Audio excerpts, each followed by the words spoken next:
እፎይታዎች ነን። በ85000 ብር ብቻ ዘይትን እንደ ጎርፍ እያመረታችሁና እያከፋፈላችሁ በወር ከፍተኛ ትርፍ የምታገኙበትን ዘመናዊ የሆነ በቤት ቆጣሪ የሚሰራ ጠረጴዛ ላይ ልታስቀምጡት የምትችሉትን የዘይት ማምረቻና ማከፋፈያ ቢዝነስ ነው ዘንላችሁ የመጣ ነው። እንደቀላችሁት በአጭር ጊዜ ከፍተኛ ትርፍ ያስገኝላችኋል።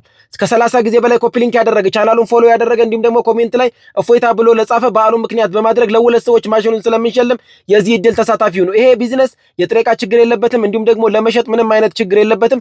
ዘይቱን ካመረታችሁት በኋላ በቀላሉ ስለሚሸጡት ማለት ነው። ዘይት ምን ያክል እንደሚፈለግ ታውቃላችሁ። እንዲሁም ደግሞ የጥሬ ዕቃ ችግር የሌለበትና በጣም አዋጭና አትራፊ ቢዝነስ ነው ማለት ነው። ከዚህ በተጨማሪ የፕላስቲክን መጠቀም ስለተከለከለ ፔፐር ባግን ማምረትና ማከፋፈል ቢዝነስ በቤት ውስጥ ልትሰሩት የምትችሉ ማሽኑ እንደምታዩት ትንሽዬ ቦታ ላይ ቁጭ አድርጋችኋት ሎጎ እያተማችሁ የምትሰሩት። ሌላው ደግሞ ማኑዋሊ ቦርሳውን የምትሰሩበት ሲሆን በጣም አዋጭና አትራፊ ነው። በትንሽ ካፒታል የሚጀመር ነው። ከዚህ በተጨማሪ በቤት ውስጥ ሻማ ማምረትና ማከፋፈል ቢዝነስን መጀመር የምትችሉ ሲሆን ከ17000 ብር ጀምሮ ሊጀምሩት የምትችሉትና በጣም አዋጭ ነው። ግዴላችሁ በዚህ ዓመት በጣም ከፍተኛ ትርፍ የምታገኙበትን ቢዝነስ ጀምሩ።